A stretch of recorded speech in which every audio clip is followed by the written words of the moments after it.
Shop चालू कुठं कुठं केलं आणि त्याचा प्रवास कसा होता? शॉप चालू सुरुवातीला आपण शेडवरून स्वतः कट करून द्यायला लागलो. त्याच्यानंतर लोकांचा चांगला रिस्पॉन्स गावरानला भेटल्यामुळे मग बांबोड्यात पहिली शॉप चालू केली. नंतर दुसरी याळावी गावात चालू केली, याळावी तासगाव तालुक्यात गाव येते. नंतर तिसरी तासगावात चालू केली आणि चौथी बोरगावात चालू केली. असे 4 शॉप आता झालीत आपल्या. बरं बरं. आणि आता तुम्ही ते शॉप चालू केल्यानंतर आता स्वतःचं मार्केटिंग तुम्ही आता स्वतः करताय, तर तो कसा म्हणजे अनुभव आला तुम्हाला, की फायदा किती झाला, कसा झाला? सुरुवातीला म्हणजे जे शेड केलं त्यावेळेला लॉस मध्ये गेलो. नंतर कटिंग चालू केल्यानंतर आपल्याला समजलं बाबा थोडंफार पैसे राहायला लागले, मग आपण त्याच्यातूनच थोडंफार आपण पुढे जाऊया असं समजलं. मग आपल्याला किती लागते पक्षी बाबांनो, 1,500 लागते, 2,000 लागते मंथली. त्यानुसार बॅचेस टाकायला चालू केल्या. त्या महिन्यात 1,500 पक्षी टाकायचा, पुढच्या महिन्यात 1,500 टाकायचा, त्याच्या पुढच्या महिन्यात 1,500 टाकायचा.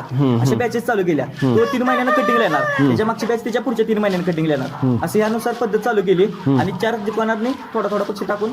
मग आता हे जे पाळताय तुम्ही सगळे कोंबड्या तुमच्या फार्म मध्ये तयार झाल्या का तुम्ही दुसरी? नाही, स्वतः सगळं आतापर्यंत जो पक्षी गावरान आहे ना, सगळं स्वतः आपल्या फार्मच असतो. बरं.